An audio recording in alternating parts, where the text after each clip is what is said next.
you show up early and you think everything's going to be fine because you have half an hour and then it's just not. So anyway, thanks for your patience. I'm Julie Ott and I am with Judith Rice-Jones, and we are league members on the voter service team. And we are delighted today to share with you our ballot issue speech and talk. So there are 11 statewide ballot issues that we're going to review. And there are also a few local issues which we will discuss. The League of Women Voters of Colorado regularly brings nonpartisan election information to voters here in Colorado, and our local leagues like Pikes Peak Region also provide candidate forums and information on state and local ballot issues. Since 1936, the State League has regularly published explanations and pro and con arguments on each of the ballot issues in every statewide election. These arguments are available at vote411.org. We have, if you're here in the room, we have bookmarks at the back that you can take with vote411.org information so you don't forget that important detail.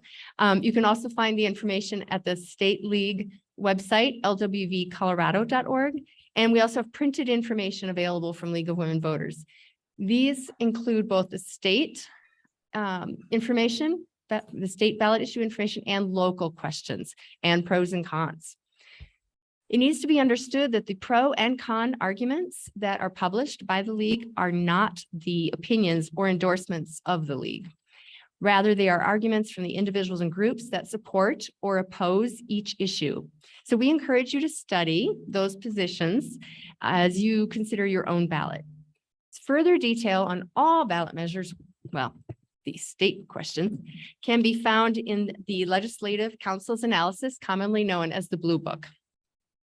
Local questions can often be found in our El Paso County publication, and other counties would have their own publications for local questions. So we are going to talk about, real quickly, how ballot questions come to be on the ballot. And so a referendum will have been referred to the voters by the Colorado State Legislature, having received the vote of at least a majority of the members of each house in the General Assembly in the case of statutory changes. But if they want to make a constitutional amendment that they're referring to the voters, then they need 2/3 of each house. We also have initiatives, which are proposals by the citizens. If you've been at a grocery store or at a public event and they want to say, please sign this petition to get this on the ballot, that's what this involves. And Coloradans have had that right since 1910 to put questions on the ballot. For this year, they needed, the number shown here, 124,632 signatures of registered Colorado voters to get it on the ballot. And most groups will go and get extra because some ballot or some signatures may not count because people have moved or they thought they were registered and they're not, etc. So when you decide whether or not you're going to sign a petition, you are doing a service, but think carefully if you want that question on the ballot. So ballot measures can be either amendments or propositions. Amendments are changes to the Colorado Constitution. And you should be aware that ballot issues changing the Constitution are long-lasting and frequently impact the functioning of the General Assembly. All amendments on the ballot are constitutional proposal. That means in the future, only the voters can vote to change them. We also have propositions, which are amendments to the statutes. Propositions may subsequently be modified by legislative action. And just a note about all constitutional amendments and propositions. Propositions on the ballot need only a simple majority to pass. But if it's an amendment, well, in 2016, voters approved a measure that constitutional questions or measures were required to receive 55% of the vote to pass. On the 22 ballot, those measures needing 55% to pass are amendments D, E, and F. So just a little description of what we're facing this year. The 3 amendments to the Constitution that were referred to the legislature and 8 proposition, which will change statutes, 2 of which are coming to us from the state legislature. Again, 6 of the propositions are citizen initiatives. And one way to know if it's been referred or not is that referred measures always have a letter. So we're looking at amendments D, E, and F, and propositions F, F, and GG. So I thought I'd take the first 3 amendments. Sounds good. And then let you have the first 2 propositions. Okay. All right. That's good. And if you want to go through and tell me what else you want to do, that would be great. All right. Onward. Amendment D. We had a question earlier. What's this about? The new 23rd Judicial District. Well, Amendment D is a referred amendment from the legislature, amending the Colorado Constitution to provide a process for appointing judges for the new 23rd Judicial District. Specifically, it would allow the governor to appoint the district judges. And they would move over from the 18th Judicial District to the new 23rd. It would also allow 18th Judicial District judges appointed to the 23rd Judicial District to finish their terms in the 23rd, and would require that the appointed judges reside in the 23rd Judicial District by January 7th, 2025. Some quick background. The 18th Judicial District was drawn more than 50 years ago and now has a population of more than 1 million people, almost 20% of Colorado's population. In 2020, the state legislature split the 18th Judicial District. It was comprised of Arapahoe, Douglas, Elbert, and Lincoln counties. In 2025, the 18th Judicial District would contain only Arapahoe County, and the new 23rd Judicial District would be comprised of the others, Douglas, Elbert, and Lincoln counties. Under the state constitution, the state is divided into judicial districts consisting of 1 or more counties. District courts in these judicial districts hear both civil and criminal court cases, including felony criminal cases, family law matters, probate matters, and behavioral health cases. The state legislature may change the boundaries of a judicial district or increase or reduce the number of judicial districts. There have been 22 judicial districts in Colorado since 1964. So in 2025, we would have the new 23rd. Oh, well, we would have it sooner, but we'll have this new 23rd Judicial District due to the state legislature increasing the number of districts. Right. No, I misspoke. Sorry. The 2025 date is the requirement that the appointed judges would reside there by that time. So should not have said that. I'd probably have to look in the blue book. Judith, do you know exactly when that takes place? No. I think that, the district essentially exists. They just have to assign the judges. And this gives a process for the governor to do that rather than governor. By November 30th, 2024. All right. So that by November 30th, 2024 is when that would happen. All right. Thank you for that check. And thank you for the question. All right. Our next question that we're going to cover is Amendment E. Amendment E is a referred amendment from the legislature to the Colorado Constitution to extend the Homestead Exemption Act. Oh, sorry, we have a question. On Amendment D? How is population limit reached? Who decides when a county has people living there? Is this the same thing as gerrymandering? Is this the other word for it? So the question is how population affects the judicial districts, correct? And is it gerrymandering? Gerrymandering, I think, more specifically refers to election of candidates and districts. This judicial district is the responsibility of the state legislature. And I think they are probably acting in response to growing populations and how many cases can be carried by a district of judges, but I don't know what that population is. My apologies. Do you know, Judith? No, but they said there were 4 or 5 counties before that were reporting to one, and one assumes here. that one assumes that those judges were probably overwhelmed with the population growth. And that was probably what necessitated making a change. Hi, I just read those opposed and what they say. So this is a constitutional amendment that first of all, limits the appointment of judges to the new 23rd Judicial District to those who were serving in the 18th Judicial District. And the question here is why?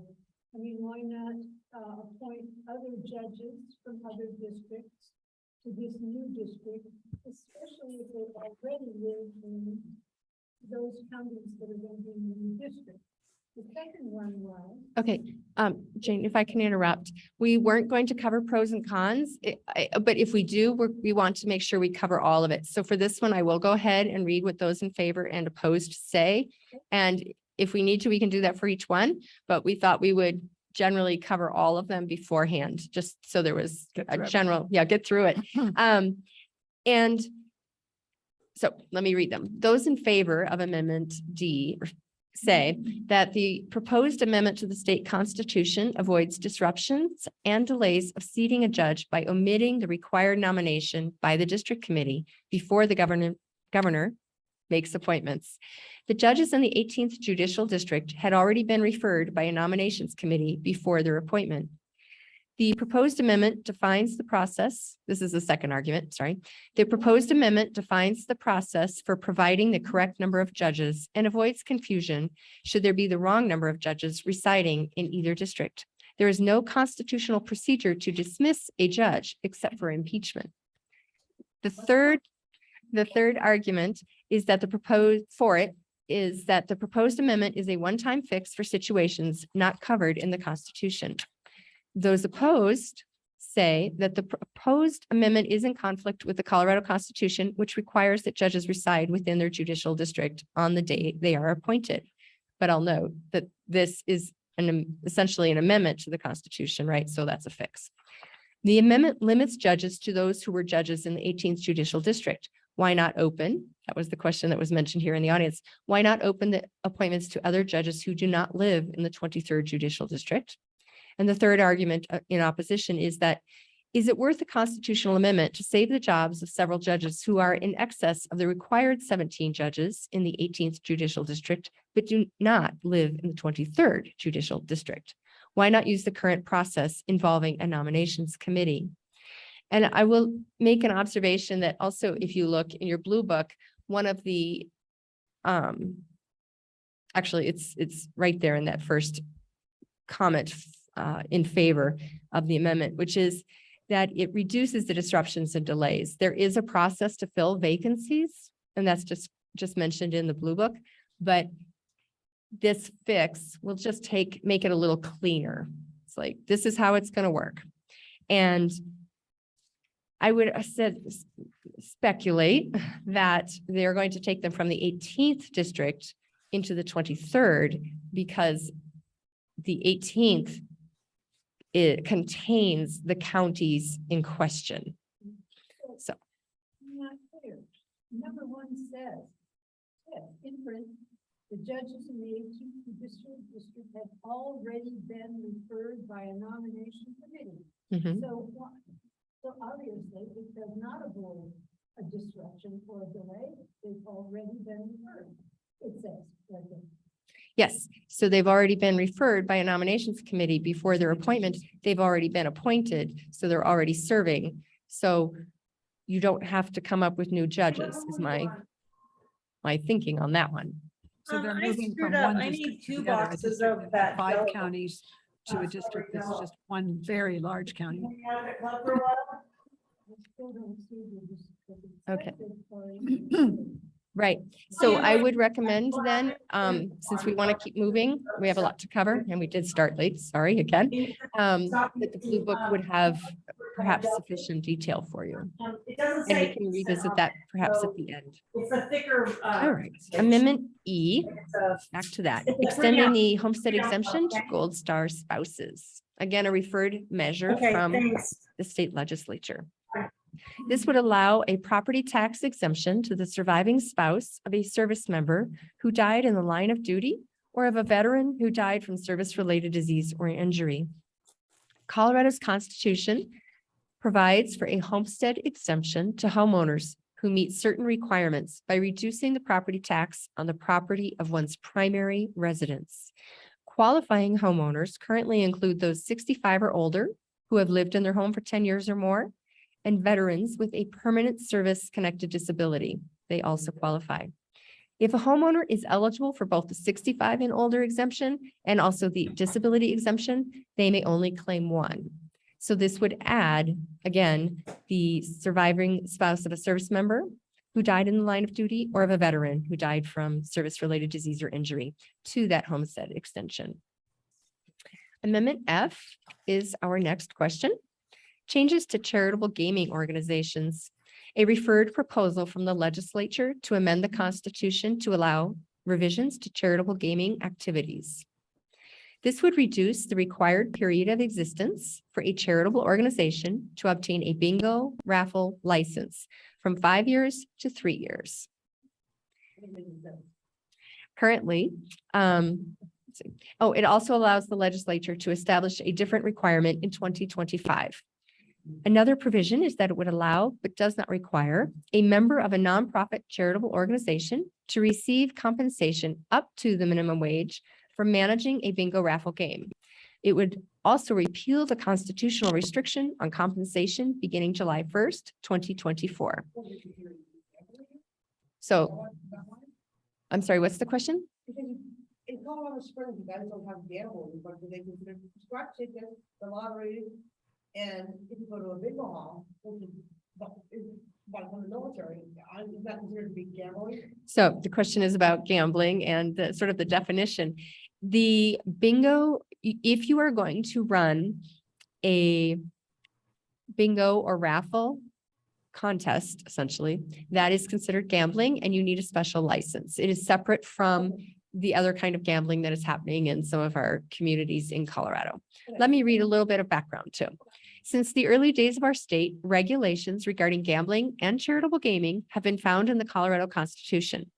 Currently, the state constitution allows an organization which has operated continuously in the state for 5 years to apply for a bingo raffle license, and it prohibits that organization from paying workers. The legislature does not have the authority to change the Constitution, so voters have to make the change or any changes. Chartered branches eligible to receive a bingo or bingo raffle license include lodges, chapters of national or state organizations, religious, charitable, labor, fraternal organizations, educational organizations, political parties, and even the Colorado State Fair Authority. So this, again, would change it to allow these revisions of 5 years to 3 years and allow minimum wage until 2024, after which the compensation is whatever is agreed upon between the worker and the organization. This proposal gives the legislature the authority to make those changes that they desire beginning in 2025. So that is amendments D, E, and F that I've covered. Again, they're constitutional amendments and they need to pass by a vote of 55%. I'm going to turn it over to Judith for the next couple of referred measures, which are both propositions. Okay, we're moving on to Proposition FF, which is Healthy School Meals for All. This is the referred proposal from the legislature to amend the statutes to provide meals for all school students in Colorado. It creates a program that provides free healthy breakfasts and lunches for all Colorado public school students, regardless of family income, where participating school food authorities serve and participate in the National School Lunch Program or National School Breakfast Program. It funds the program by increasing taxes on households, only those households who earn more than $300,000 and from federal funds already designated for school meals. At present, school meals are paid for with state and federal funds plus payments from families according to a student's family income. The measure pays for the program by increasing taxes on households, only those earning more than $300,000 in federal adjusted gross income per year, by limiting the amount of money they can deduct from their Colorado taxable income. These households will be limited to state income tax deductions of $12,000 for single filers and $16,000 for joint filers. This is estimated to affect about 114,000 returns, or only 5% of returns filed in Colorado. It also requires the state and school meal providers to participate in certain federal programs to bring in additional federal funds. The Healthy School Meals for All program would begin in the 2023-24 school year and would provide free breakfast and lunches to all students in public schools. This includes early childhood education programs administered by public schools.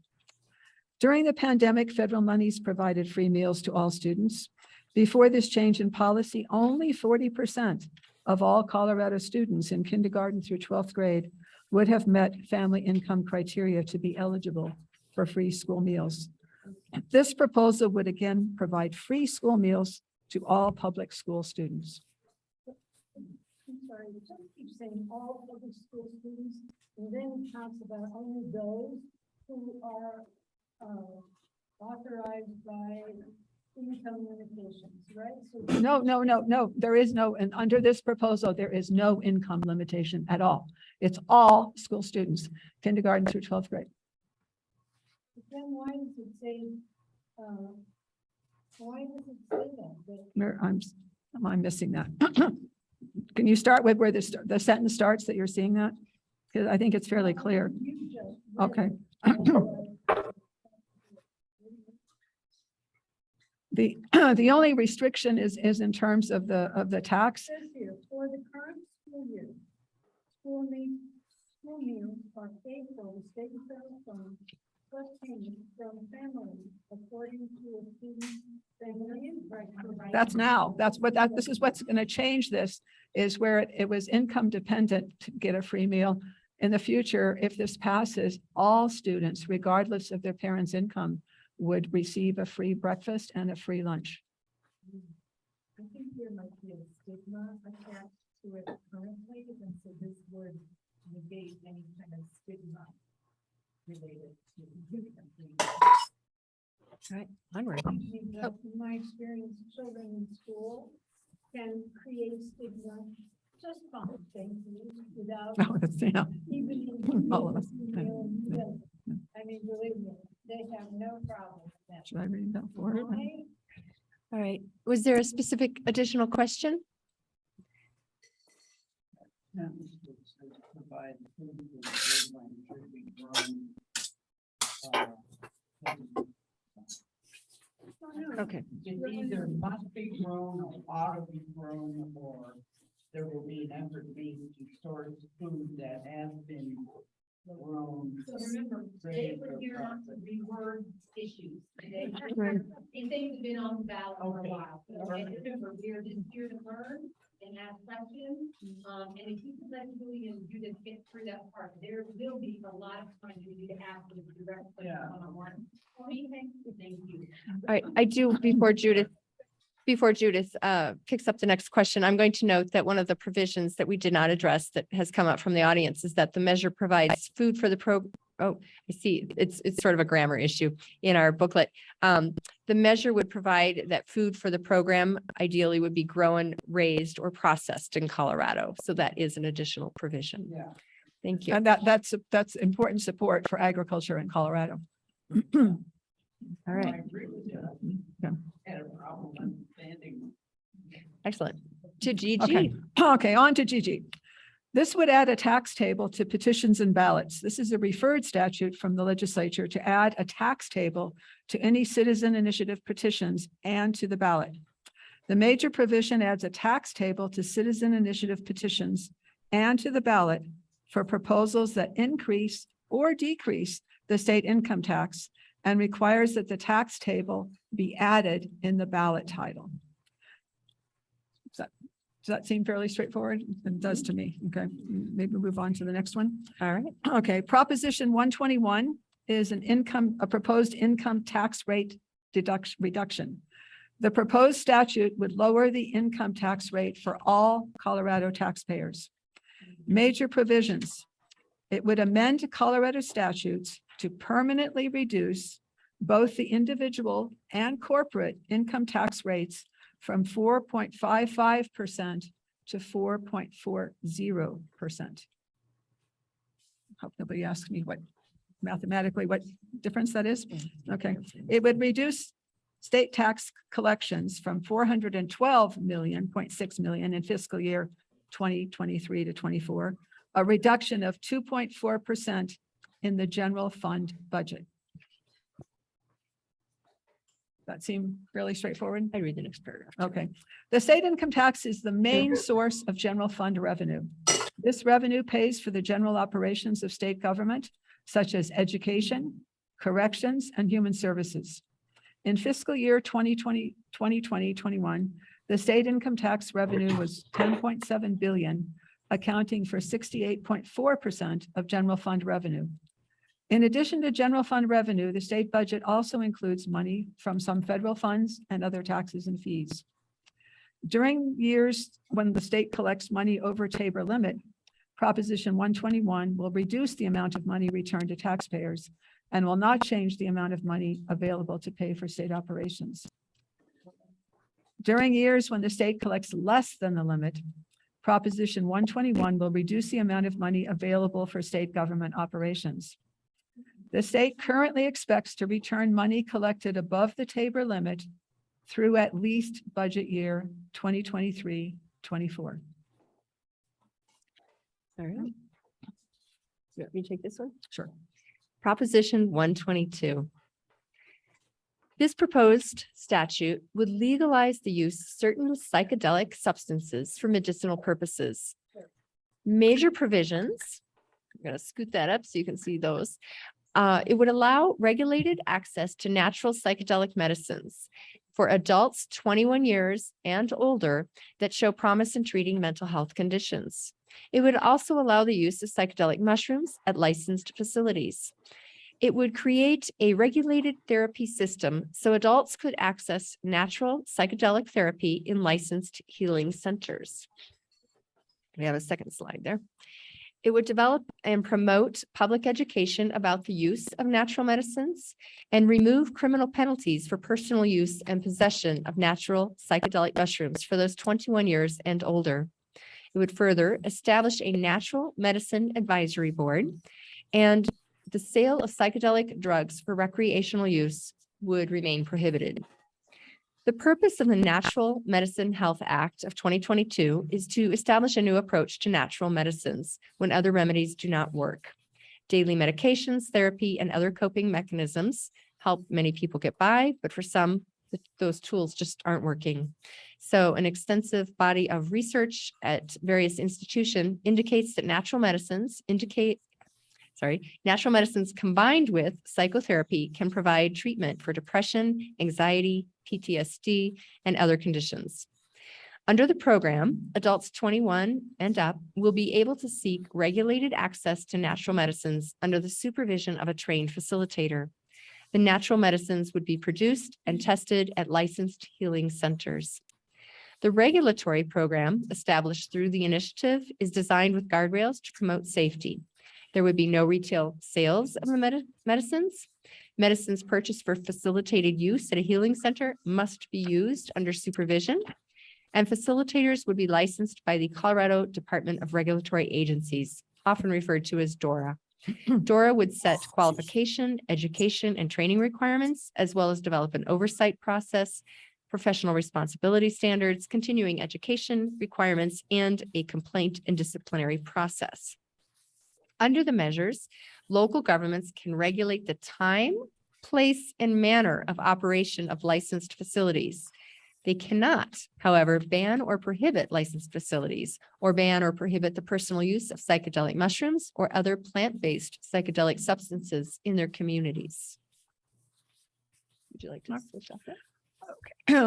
Moving on to Prop 123, dedicated state income tax for affordable housing. This proposed statute would set aside existing revenue for affordable housing programs. It dedicates a portion of revenues from existing income tax revenues for affordable housing. It exempts that money from the state's revenue limits, making a voter-approved change to the Tabor spending limit, and establishes eligible uses for this money.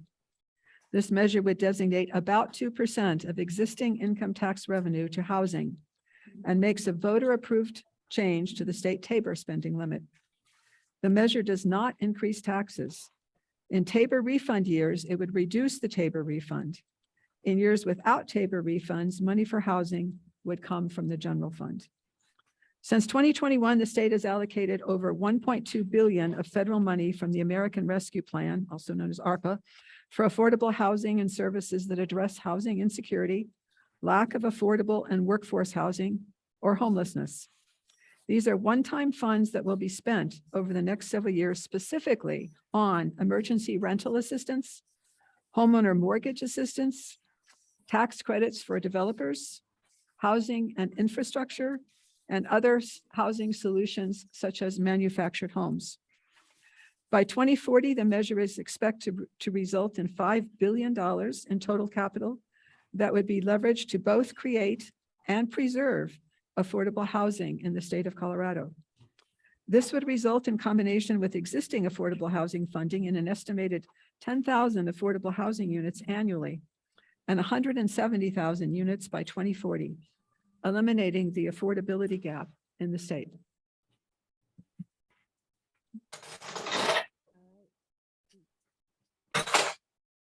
All right.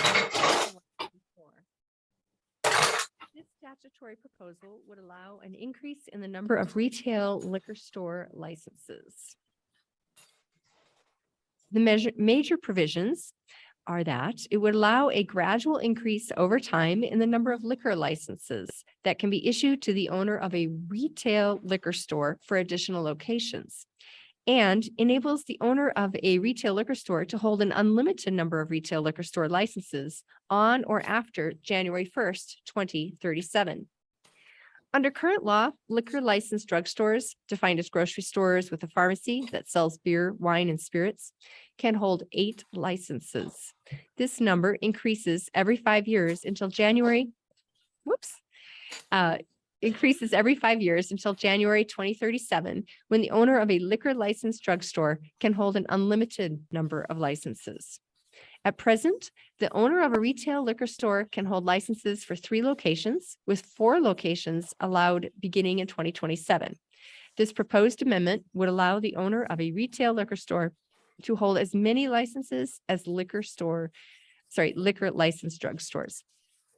This measure would allow retail liquor stores to apply to state and local governments to open additional locations on a phased-in schedule with no limit on the number of permissible locations after 2037. Any new location must be 1,500 feet from an existing liquor store and follow all other applicable requirements. The measure does not impact grocery or convenience stores that sell only beer and may have an unlimited number of locations. Take it away for 125. 125 would allow grocery and convenience stores to sell wine. This statutory proposal would allow the expansion of retail sale of alcohol beverages. The major provisions include creating a new fermented malt beverage and wine retailer license to allow grocery stores, convenience stores, and other businesses that are licensed to sell beer to also sell wine and conduct wine tastings. In 2016, the legislature made a number of changes to laws regarding the sale of alcohol. The new laws allowed for the sale of full-strength beer in grocery stores and convenience stores. Those stores had previously been allowed to sell 3.2 beer. Additional locations were permitted to sell beer at that time. Current operational restrictions include may not sell alcohol to those under 21 years of age, may not sell alcohol between midnight and 8 a.m., and employees handling alcohol must be 18 years of age or older, and other requirements. This proposal would allow grocery and convenience stores to sell wine in addition to beer. The proposal does not impact the types of alcohol sold by restaurants, bars, or other establishments. Right, we're carrying on with alcohol. today. Yes, wait, well, you just thought we might be done too, but no, there's still one more liquor related question. Proposition 126. This is a statutory proposal which would allow for a third-party delivery of alcohol beverages. Major provisions include it allows retailers licensed for the sale of alcohol beverages for on-premises or off-premises consumption to deliver alcohol beverages to its customers through its own employees, through a qualified independent contractor, or through a third-party delivery service that holds a delivery service permit. And it would allow permanent takeout and delivery of alcohol from bars and restaurants, which is currently scheduled for repeal in 2025. Under current law, liquor licensed businesses that deliver alcohol to their customers must use their own employees who are 21 years of age or older. This measure will allow liquor licensed businesses to contract with third-party companies such as grocery and meal delivery services to deliver alcohol to their customers. Liquor stores have been able to deliver alcohol since 1994, wineries since 1997, and grocery and convenience stores since 2019. And bars and restaurants only since 2020, probably a result of the pandemic. Individuals who deliver alcohol must be 21 years of age, complete a certification program, verify the customer's legal age, and refuse delivery if customers do not provide proof of age or if they appear intoxicated. So that concludes the presentation of the issues on the statewide ballot, but we are going to, I'm going to hold off, I guess, on this part, but we normally talk about voter registration next. We'll cover that in a few minutes. I'm going to turn it over to Judith for some of our local questions. I don't have slides for those. I apologize. You scared me for a minute. No, we're good. Voter registration. Okay, so these are specifically to the county and the city of Colorado. This first to the city of Colorado Springs. The first one is in the city of Colorado Springs, ballot question 300.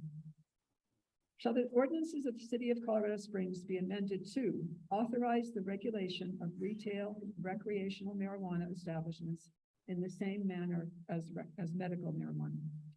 Repeal the prohibition against retail recreational establishments and authorize medical marijuana establishments to also be licensed as retail recreational marijuana establishments without raising the cap on the number of locations set forth in City Code 2.2.104. So you want to read 301 next? Okay, I'm just waiting. Let's keep. And they actually list in the, when you'll see, they actually list all of the sites, which is quite extensive. Makes me difficult to find. 301. Oh, sorry. There was 301. Okay, wow. That's where the long list is. They actually list all of the locations of establishments. Yeah, for the next one. Yeah. The next one is initiative 301. Shall the city taxes be increased $5,600,000 annually beginning January 1, 2023, and by whatever amounts are raised in years thereafter, by increasing the rate of sales tax on the sales of retail and recreational marijuana within the city of Colorado Springs by a rate of 5% solely for the purpose of funding public safety programs, mental health services, and post-traumatic stress disorder treatment programs for veterans. And shall the city be permitted to collect, retain, and spend all revenues derived therefrom as a voter-approved revenue change, an exception to any constitutional, statutory, and city charter revenue and spending limitations which may otherwise apply. Okay. And then we have a county question.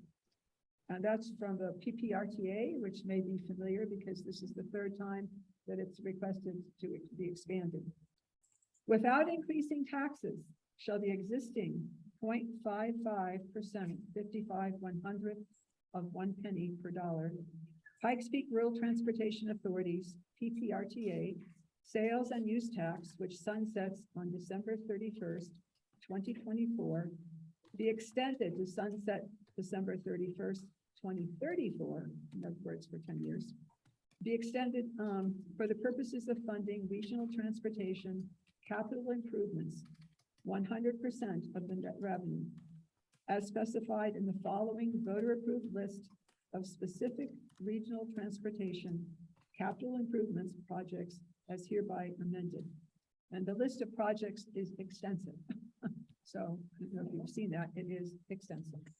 So, It's up 1, 2, 3, 4 pages. So, so you'll know exactly what projects that PPRTA 0.55% on one set tax would be spent.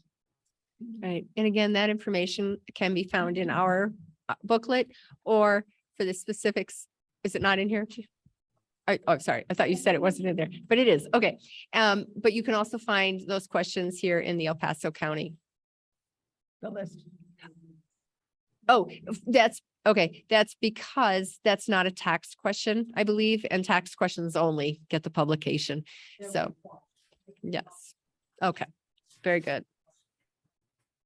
All right, so we'll just wrap up with a few additional details. Voter registration qualifications been up there. You've probably read them in the time they've been up there. Citizen of the United States, you have to be 16 years of age before you can register, but of course 18 if you're going to vote. Colorado resident for 22 days immediately before the election in which you intend to vote.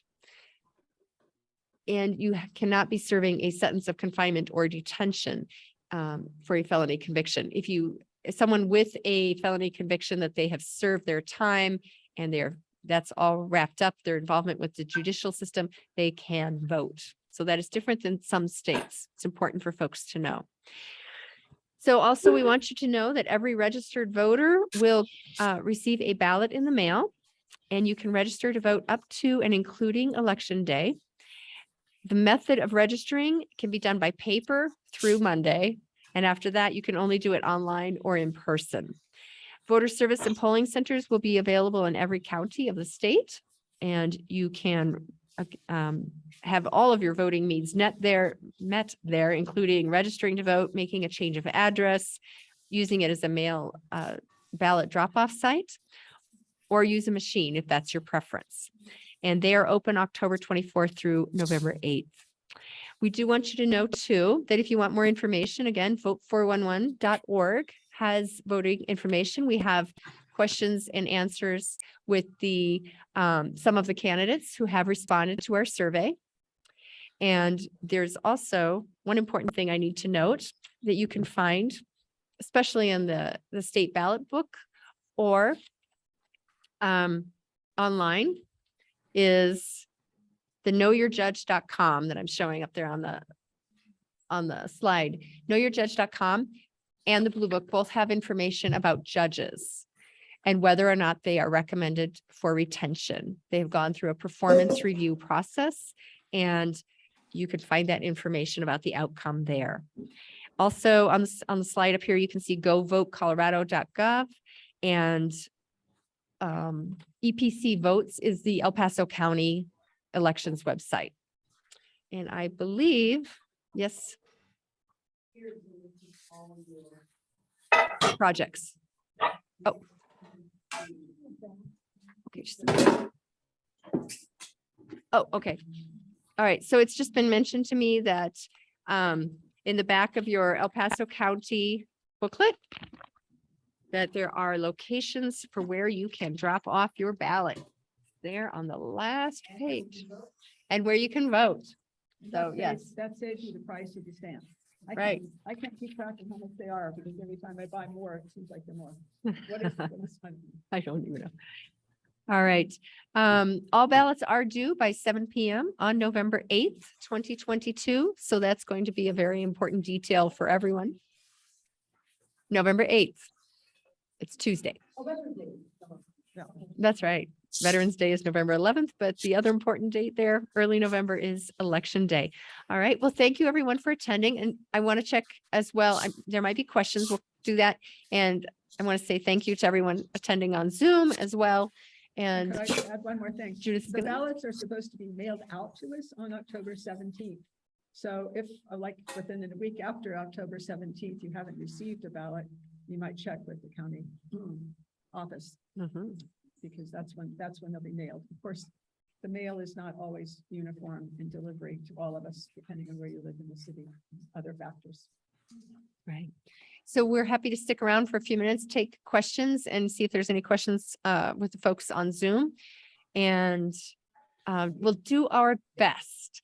And again, if you have any questions, or in addition, if you're curious about the fiscal impact of any ballot question, the Blue Book is again your friend. It has information about the impacts of some of the ballot measures. All right. Any questions? All right, Molly?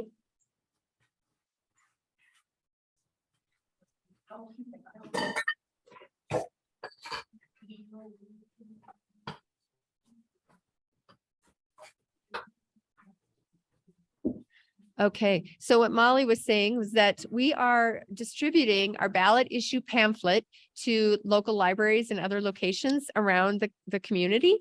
And we have a website now. We have a website. On our website, we have a volunteer sign up for different libraries that you can take those to, or you can let Molly know where you would take them, which libraries. And I believe we have Penrose Library covered. So thank you all for being here. We'll stick around for a few minutes, but we're going to close down the meeting. Thanks for coming.